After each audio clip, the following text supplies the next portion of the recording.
አይሾ ስፒድ ማለት ትግራይ ከም ለአቲ በዓልቲ ምልእ ተስፋዬ አዶናይ ቁም ነገር وهابن بي تقبله يغورهم او ነገር መንፈስ ቅዱስ ወፂኻ ካብ መቕራይ ካልኦይ ተሓስባ ሰላማት ኩራንና ኩራን ተኸታተልቲ ቻናሌ ቤተሰብ ከመይ ኣለኹም ለይ ከምታነ ሰላምን ጽባለ ኣለኹ ሰላምኩም በዝሕ ጽሕና ትርፍርፍ የለለይ ቤተሰብ ለይኩም ከዓ ላይክ እና ሰብስክራይብ ምግባር ቤተሰብ ኩኑ ምትዋዕኹም አይፈለየኒ ካጽሕኩም ለዓመታዊ ክብረ በዓል አባታችን አቡነ ገብረ መንፈስ ቅዱስ ዓመታዊ ክብረ በዓል እዩ እንኳዕ ጽሕኩም ገብረ መንፈስ ቅዱስ ከኃጢአት ወጻይ ናይ ልብኩም ሓሳብ ሁሉ ይፈጽምልኩም ወሃብን በይ ተቀባለ ይጎርኩም አቡነ ገብረ መንፈስ ቅዱስ ወፂኻ ካብ መቕራይ ካልኦይ ተሓስባ ሓደጋ ይሰውርኩም አቡነ ገብረ መንፈስ ቅዱስ ኣብ መንገድኩም ሁሉ ቀዲሙ ይጽናዕኩም ንህዝብናን ዓድናን ብኣማላድነቱም ይርዶና ናይ ጻድቁ በረከት ኣብ ኩለና ይሕደር አሜን አሚን አሚን ካምልልኩም በዓልቲ ምልእ ተስፋዬ ከምዚ ከማይ ስደት ልንውሐኩም ኣሕዋተይ ከዓ ገብረ መንፈስ ቅዱስ ኣባታችን ኣቡነ ገብረ መንፈስ ቅዱስ ስደት ናይ ሕፁርና ብሰላም ጥዕልና ናይ ሎማዓንቲ መደይ ከዓ ከምቲ መተወርኹም ብምስሊ ትሪእዎ ኣለኹም ማለት እዩ አይሾ ስፒድ ብዙሕ ተፅቢት ላተገበረሉ ብዙሕ ወርሒ ብዙሕ ተፅቢት ላተገበረሉ ነበረ ፍሉጥ ዩቲዩበር አይሾ ስፒድ ያው በዚህ ሰዓት ኢትዮጵያ ገብተዋል ማለት ነው ያው ብዙሕ ተፅቢት ላተገበረሉ ነበረ ፍሉጥ ካብ ዓለምና ቀዳማይ ዩቲዩበር አይሾ ስፒድ ያው ኣትየሎ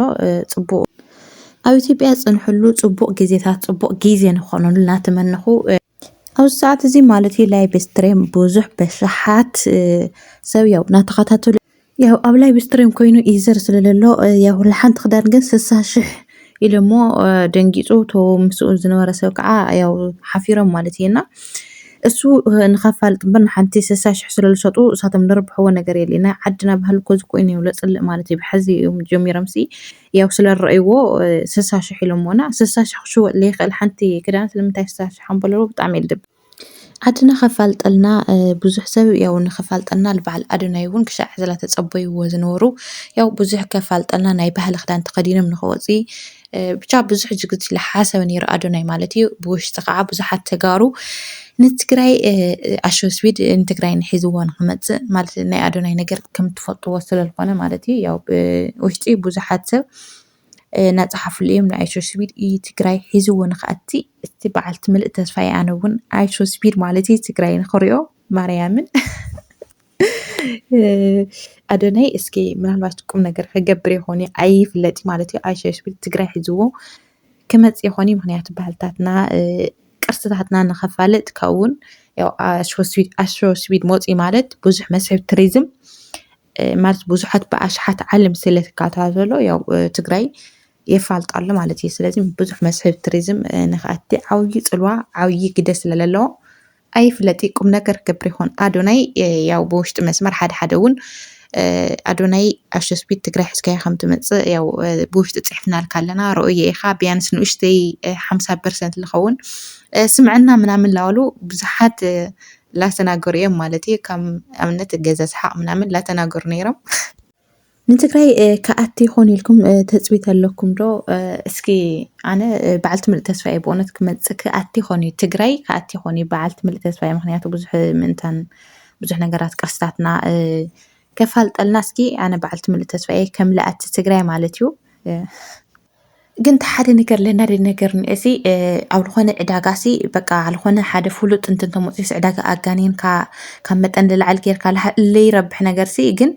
እቲ ዓለም ሊሪኦሎም ምዃኑ ዓለም ልምልከተሎም ምዃኑ ላረስዖ ድዩ ወይስ ብቻ ግን ብሓደ እውን ችግር የብሉ ኩሉ ነገር ተወዲዱ ኩሉ ነገር ክባር ስለለለ ማለት እዩ ያው ለዓለም የፋልጠልና ኣለና ሓደ መፍትሒ ክፍጠር ይኽእል ይፍለጥ ኩሉ ነገር ኮ ክባር እዩ ግን የመና ምግናንሲ እንታይ ኣምፅኦ በቃ ቱ ኖርማል እቲ ሕብረተሰብ ክውዕል ልውዕል ዕዳጋ እዮም ክናገር ዝኽእሉ እምበል ሓንቲ ሰሚዝስ ቢያንስ 60,000 ኣይትሽወጥ 60,000 እያ ትሽወጥ ኢሎም ዝሃብዎ ብርግጽ ማለት እዩ ምክንያቱ ምስኡ ዝነበረ ሰብ እውን ሪኣክሽን ርኢ እዩ ብጣዕሚ ከም ልድብር ምናምን ሓፊሮም እዮም ማለት እዩ ከምዚ ዓይነት ለሕፍር ነገራት ክግበር ኣይውሊ ያው መስሕብ ቱሪዝም ክኾን ጽቡቕ ቦታታት ለለዎ ሒዞሞ ከም ልዞሩ ምስሊ ኣዶናይ ጽቡቕ ግዜ ከም ለሕልፉ ብዙሕ ሰብ ተጽቢት ናገበረ እዩ ምስሊ ኣዶናይ ብዙሕ ቦታታት ከም ለጎብንዮ ከም ለሪኦ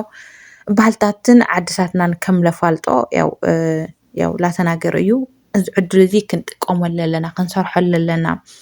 ዓድና ከነፋልጥ ኣለና ናባለ ያው አይሾ ኢትዮጵያ ደግሞ ያው ላሰገጠይ ማለት እዩ ብዚ አጋጣሚ ንኾነ ነገር ሲ ማዕዝ ከም ትፍምስ ማዕዝ ናትካንትን ከም ልኾን ኣይትፈልጢና በዚ ኣጋጣሚ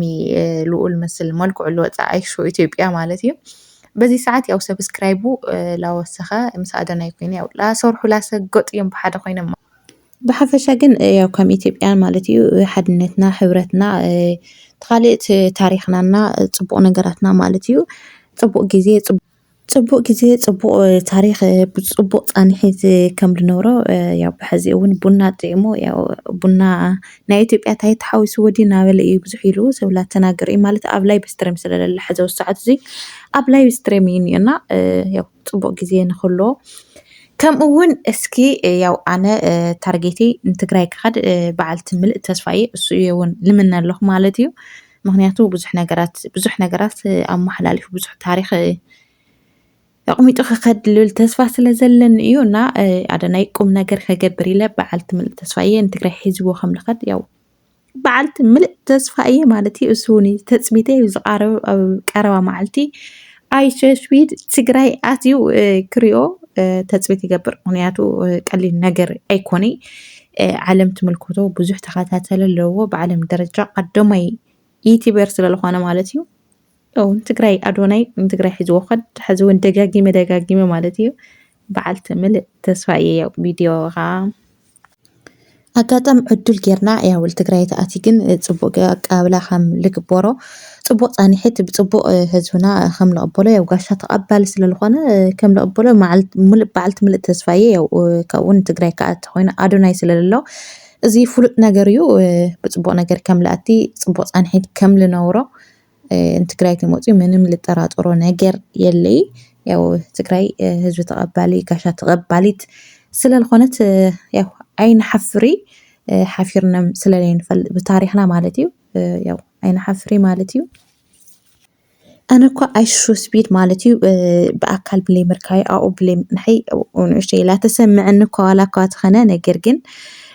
ምንም ችግር የለይ ኣብ ካልእ ጊዜ ኣብ ካልኣይ ክመፅእ ተሎ ከም ንራኸብ ማለት እዩ በዓልቲ ምልእ ተስፋ እየ ምናዳ ለትግራይ ተኣትዩ ለትግራይ ትመፅኡ ማለት እዩ ዳርጋ ኣነ ባዕለይ ዝተቐበልክዎ ስለዝኾነ ምንም ችግር የብሉይ ዋላ ልወትሩ ኣየግንዮ ብቻ ግን ለትግራይ የእተ ምክንያቱ ብዙሕ ነገር ከፋልጥ ብዙሕ ነገር መስሕብ ቱሪዝም ክኾን ኢለ ስለዝሓስየ ምክንያቱ ሶሻል ሚድያ ብዙሕ ተፅዕኖ ብዙሕ ነገር ክገብር ዝኽእል ነገር ስለዝኾነ ያው ብዙሕ ተፅዕኖ ዘለዎ ስለዝኾነ ብዙሕ ተመልካቲ ዘለዎ ስለዝኾነ ብዙሕ መስሕብ ቱሪዝም ከኣቲ ስለዝኾነ ያው ንትግራይ ተኣትዩ ኣነ ባዕለይ ዳርጋ ዝተቐበልክዎ ኣብኡ ከም ዘለኹ ገይረ ዝቆፅረና ያው በዓልቲ ምልእ ተስፋ እየ ንትግራይ ከም ለኣቲ ተስፋ ይቆርፅ ካብ ኢትዮጵያ ሻዕ ልወፅእ ንትግራይ ክኸድ ኢለ ተስፋ ይገብር ተስፋ እውን ኣይቀርፅ ክቡራንና ክቡራን ተኸታተልቲ ቻናለይ ቤተሰብ ናይ ልማዓንቲ መደብ እዚ ይመስል ነይሩ ላይክ እና ሰብስክራይብ ገርኩም ኣበረታትዑኒ ብኻሊእ መደብ ብኻሊእ ትሕዝቶ ሰዓት ንራኸብ ባይ ባይ ሰዓት እዚ ሓቢርኩም ምሳይ ፀናሕኩም ግን ብጣዕሚ እየ ለመስግን ብጣዕሚ እየ ከዓ ልፈትየኩም